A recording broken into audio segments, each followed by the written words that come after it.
Good morning to our students. आइए class 6 का lesson 2 वर्ण विचार फोनोलॉजी पढ़ते हैं। भाषा की मूल इकाई ध्वनि है। भाषा की मूल इकाई क्या है? ध्वनि है।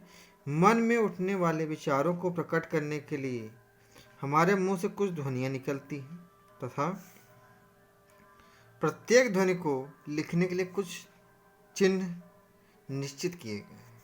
इन चिन्हों को ही वर्ण कहते हैं। इन चिन्हों को ही वर्ण कहा जाता है। वर्ण भाषा की वह इकाई है जिसके टुकड़े नहीं किए जा सकते, जैसे अ आ ई उ क ख च छ ज। इनके टुकड़े नहीं किए जा सकते। परिभाषा ये देखते हैं, डेफिनेशन। मूल ध्वनि की वह छोटी से छोटी इकाई जिसके टुकड़े न किए जा सके वर्ण कहलाती है। मूल ध्वनि की वह छोटी छोटी इकाई जिसके टुकड़े न किए जा सके वर्ण कहलाती है। वर्णमाला आइए देखते हैं। किसी भी भाषा में वर्णों का समूह वर्णमाला कहलाता है। किसी भी भाषा में वर्णों का समूह क्या कहलाता है? वर्णमाला। हिंदी वर्णमाला में कुल 48 वर्ण हैं जो इस प्रकार हैं। स्वर में आइए देखते हैं। स्वर 11 हैं। अ आ ई उ ए उ री ए ओ। व्यंजन में आइए। तय व्यंजन 33 हैं आपके। क ख ग घ अंग च छ ज झ इय ट ठ ड ढ अड़ त थ द ध न प फ ब भ म य र ल व श ख श ह श श श है। तो ये 33 हो गए। अब संयुक्त व्यंजन 4 हैं। छत्रज्ञ स्र और अयुग्वा 2 हैं। अंग अ, अन्य अड़ और अढ़।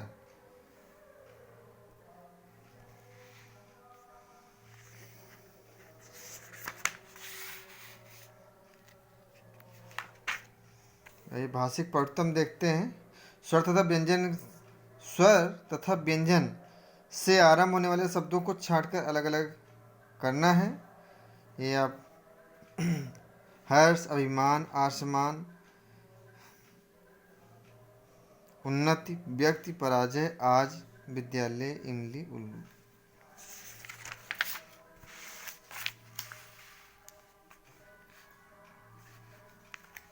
आइए वर्ण की विशेषताएं देखते हैं। वर्ण की सामान्यतः 3 विशेषताएं होती हैं। वर्ण भाषा की मूल इकाई होती है। वर्ण भाषा की मूल इकाई होती है। भाषा में सबसे छोटी ध्वनि वर्ण कहलाती है जिसके टुकड़े नहीं किए जा सकते। वर्णों के मेल से ही शब्दों का निर्माण किया जाता है। वर्णों के मेल से ही शब्दों का निर्माण होता है। वर्णों के भेद। हिंदी में वर्णों को उच्चारण के आधार पर 2 भागों में बांटा गया, स्वर और व्यंजन। स्वर आइए देखते हैं। जिन वर्णों को बोलने में अन्य किसी ध्वनि का सहारा नहीं लेना पड़ता उन्हें स्वर कहते हैं।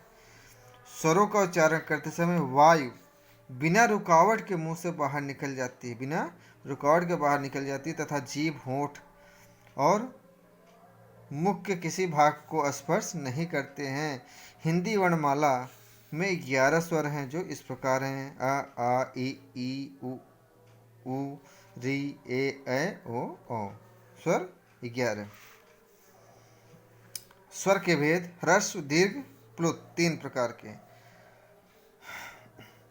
ह्रस्व स्वर जिन स्वरों के उच्चारण में कम समय लगता है उन्हें ह्रस्व स्वर कहते हैं। ह्रस्व स्वर 4 होते हैं। अ ई उ री। दीर्घ स्वर में देखिए, जिन स्वरों के उच्चारण में अधिक समय लगता है उन्हें दीर्घ स्वर कहते हैं। दीर्घ स्वर 7 होते हैं। आ ई उ ए ओ। और प्लुत स्वर जिन स्वरों के उच्चारण में दीर्घ स्वर से भी अधिक समय लगता है उन्हें प्लुत स्वर कहते हैं, जैसे ओम। इसका प्रयोग वेद मंत्रों या प्रार्थना में किया जाता है। मात्राएं। स्वर को व्यंजन से मिलाने पर स्वर का स्वरूप बदल जाता है। स्वर को व्यंजन से मिलाने पर स्वर का स्वरूप बदल जाता है। स्वर का यही बदला हुआ रूप मात्रा कहलाता है। व्यंजन के साथ स्वरों का प्रयोग मात्रा के रूप में ही होता है। मात्रा जो है स्वर का चिन्ह होती है।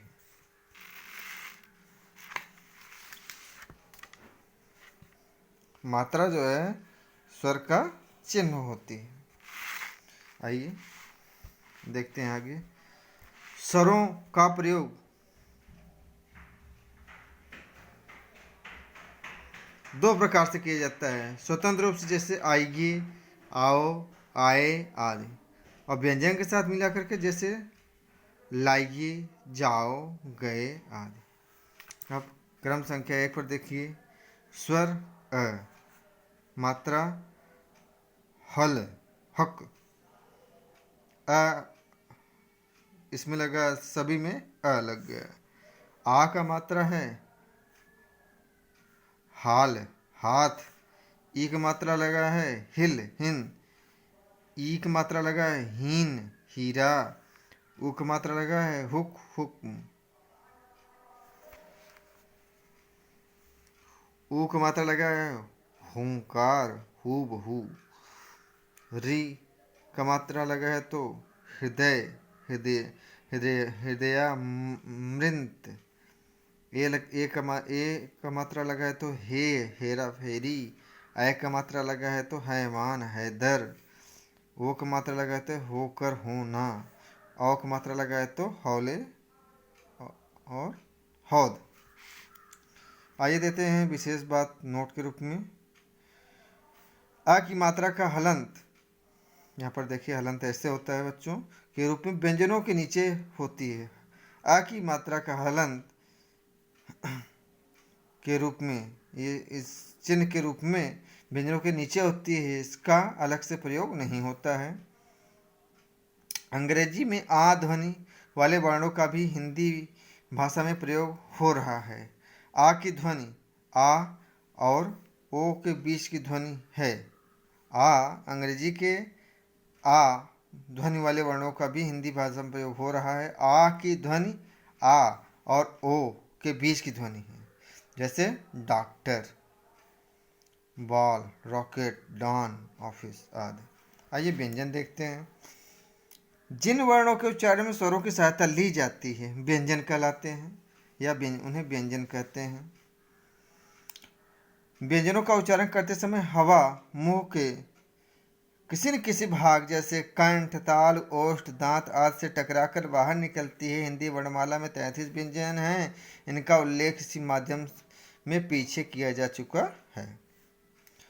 आइए व्यंजन के भेद देखते हैं। स्पर्श व्यंजन, अंतस्थ व्यंजन, ऊष्म व्यंजन। व्यंजन के 3 भेद हैं।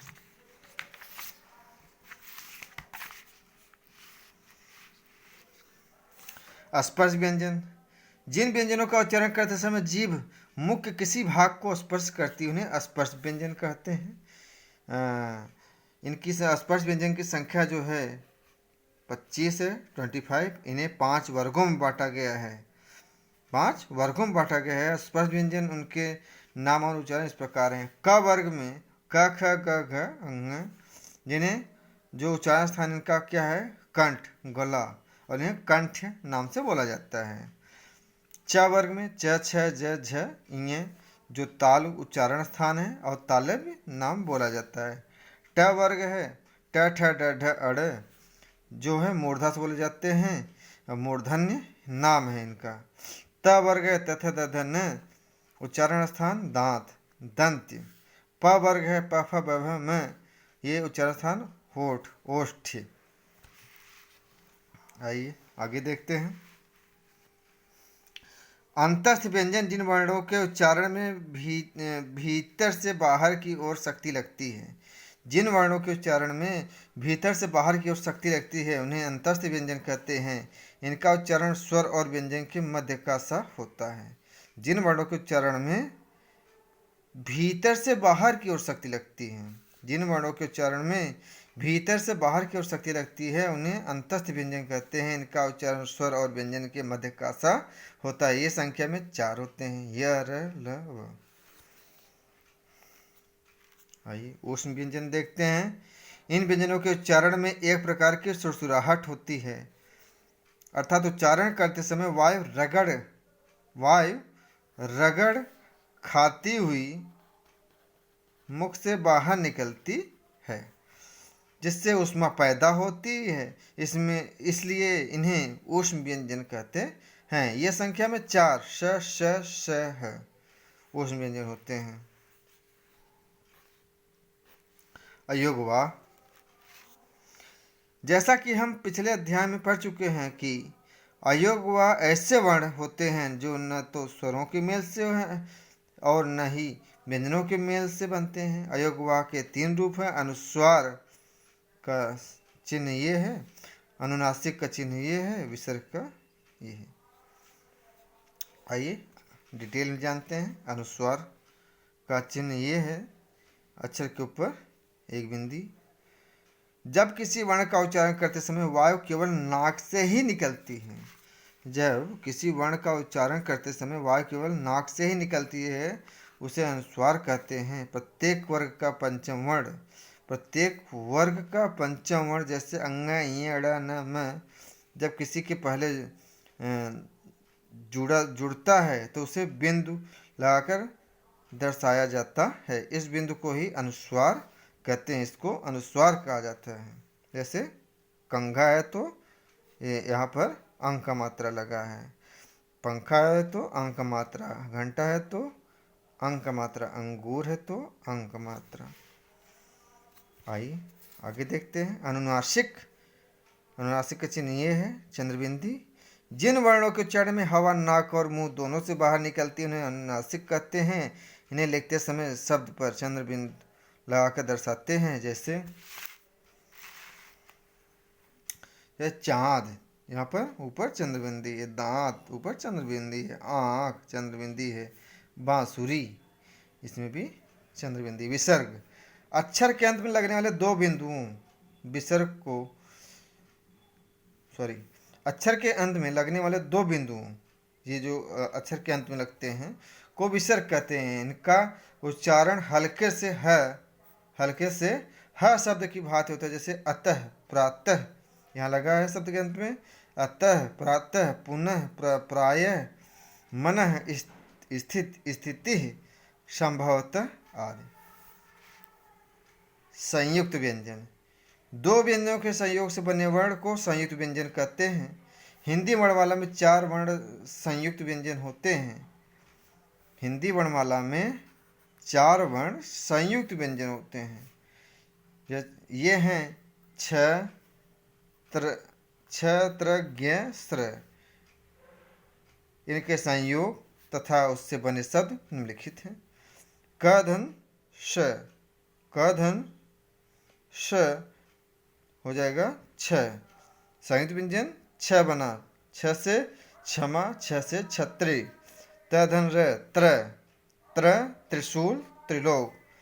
ज धन इय, ज्ञ, यहाँ पर संयुक्त व्यंजन ज्ञ, ज्ञान, ज्ञाता। स धन र, स्र, संयुक्त व्यंजन बना, श्रम, श्रीमान। आइए द्वितीय व्यंजन देखते हैं। जब एक ही व्यंजन का शब्द में 2 बार प्रयोग होता है उसे द्वितीय व्यंजन कहते हैं। जब एक ही व्यंजन का शब्द में 2 बार प्रयोग होता है उसे द्वितीय व्यंजन कहते हैं। द्वितीय व्यंजन में पहला व्यंजन स्वर रहित होता है। जैसे गुब्बारा, शब्द तो एक ही प्रकार का लेकिन स्वर रहित है। ये ब है लेकिन इस पर हलन लगा है, इसलिए स्वर रहित है। ब धन ब, ये आधा बोला जाता है। ब। बल्ला, इसमें 2 ल है लेकिन ये स्वर रहित है। गन्ना में भी यही बात है। पत्ता है ऐसे ही, कुत्ता भी ऐसे ही। 2 त है लेकिन एक स्वर रहित है। महत्वपूर्ण तथ्य, सबसे छोटी ध्वनि जिसके टुकड़े न हो सकें वर्ण कहलाती है। सबसे छोटी ध्वनि जिसके टुकड़े न हो सके वर्ण कहलाती है। किसी भाषा के वर्णों का समूह वर्णमाला कहलाता है। किसी भाषा के वर्णों का समूह वर्णमाला कहलाता है। हिंदी वर्णमाला में कुल 48 वर्ण हैं। जिन वर्णों को बोलने में किसी ध्वनि का सहारा नहीं लेना पड़ता उन्हें स्वर कहते हैं। हिंदी वर्णमाला में 11 स्वर होते हैं।